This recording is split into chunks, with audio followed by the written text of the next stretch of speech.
आज आपल्या या सर्व अप्सरांनी काय छान पद्धतीने आपल्या भावना व्यक्त केल्यात पहा. म्हणजे कोणी प्रणय, कोणी दुःख, विरह, वेदना. पण यामुळे वातावरण थोडंसं गंभीर होण्याची शक्यता असते आणि या गंभीर वातावरणाला छेद देण्यासाठी एकच भावना आवश्यक असते. करेक्ट. सर्व दुःख, हाल अपेष्टा, कष्ट यांना छेद देण्यासाठी आवश्यक असतं ते फक्त हास्य. आणि ही भावना व्यक्त करण्यासाठी आपल्या समोर येते आहे मुन्ना पांडे. ही भावना व्यक्त करण्यासाठी आपल्या समोर येते आहे, जोरदार टाळ्यांच्या गजरात स्वागत करूया मृण्मयी देशपांडे हिचं.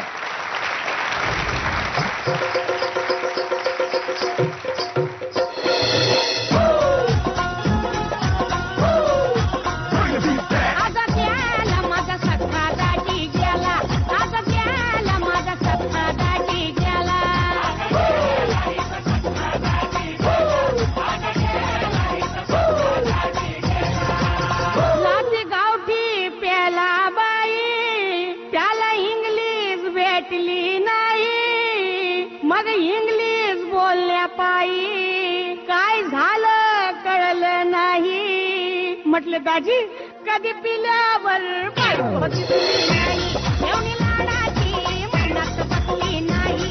त्याच्या उत्तरचा कळालं सारं काही, आता मेल्याशिवाय कसा उपाय नाही. ए पुरी, अशी कोणती इंग्लिश बोलायचा ग तुझा दाजी?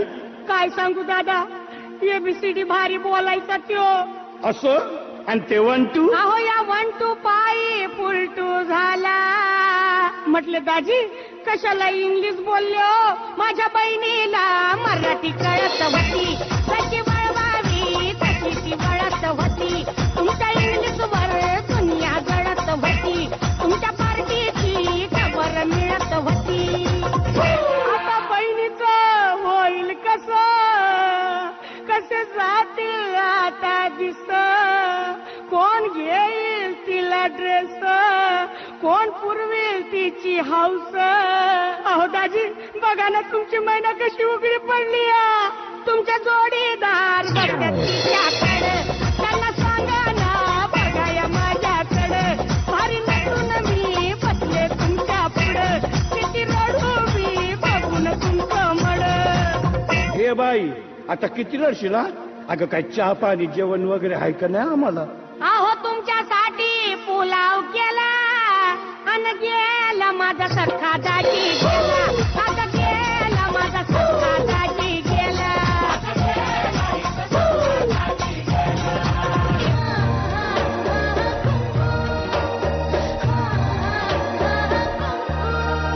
अगं ये सटवे, तुझं नाही माझं. गेला माझा सखा दाजी गेला. आता गेला माझा सखा दाजी गेला. अरे बाबांनो, त्याच्याकडे नीट लक्ष द्या रे. मला डोळा मारतोय. मला माहित आहे की त्याची पोट मेल्याशिवाय जात नाही. बरोबर ना दाजी?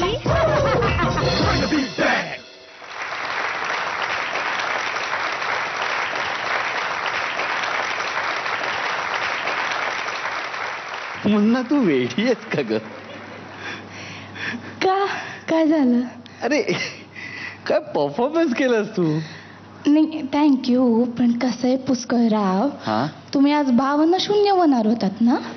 नाही, पण तुमचे एक एक परफॉर्मन्सेस बघून माझ्या भावना उचंबळून यायला लागल्या. म्हणजे मला तर जाणवलं की जो गेला तो दाजी आणि खोटं रडण्याचा कांगावा करते ती पाजी.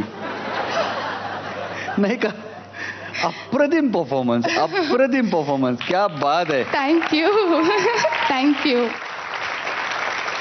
आतापर्यंतच्या सगळ्या परफॉर्मन्समध्ये हा परफॉर्मन्स करताना, म्हणजे हे गाणं कोरिओग्राफ करताना आम्हाला दोघींनाही प्रचंड टेन्शन आलं होतं.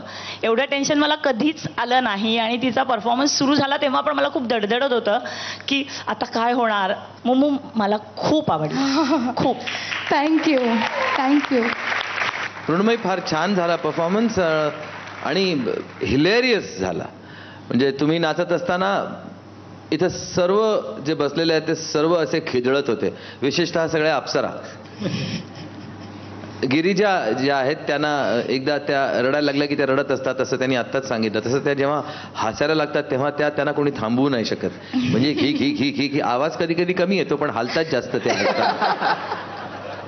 तर तुम्ही जे एवढ्या हसत होता गिरिजा, तुम्हाला काय वाटलं? म्हणजे कशामुळे तुम्ही एवढ्या हसत होता? म्हणजे परफॉर्मन्स अप्रतिमच झाला पूर्णच. हसू तर खूपच आलं, पण आम्ही रिहर्सल एकत्र करत होतो आणि मग ती म्हटलं होतं की मी क्लासिकल डान्सर, इतकी वर्ष कथक केलंय तर हे मला करूनच दाखवावं लागेल. एक सेकंड. इतकी वर्ष मी असं वगैरे नाचणारी एक मुलगी एकापेक्षा एक सारख्या रंगमंचावर असं करत फिरू शकते ह्यावर माझाच विश्वास बसत नाही असं ती मला बोलली होती. आणि मग आम्ही एकत्र ही स्टेप करून बघितली होती.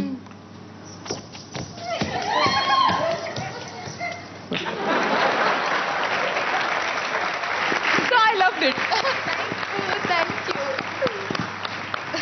थँक्यू. मृण्मयी, तुमचा परफॉर्मन्स सुरेख झाला. याआधी तुम्हाला मी असं कधीच पाहिलं नव्हतं. अर्थात म्हणजे कम्प्लीट फुल टू झालेलं वगैरे असं अजिबात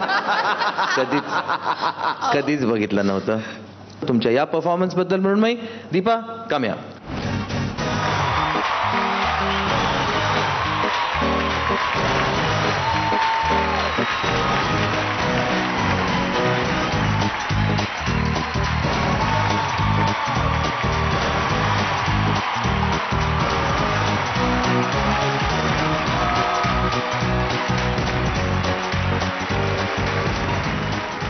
नमस्कार, मी मृण्मयी देशपांडे.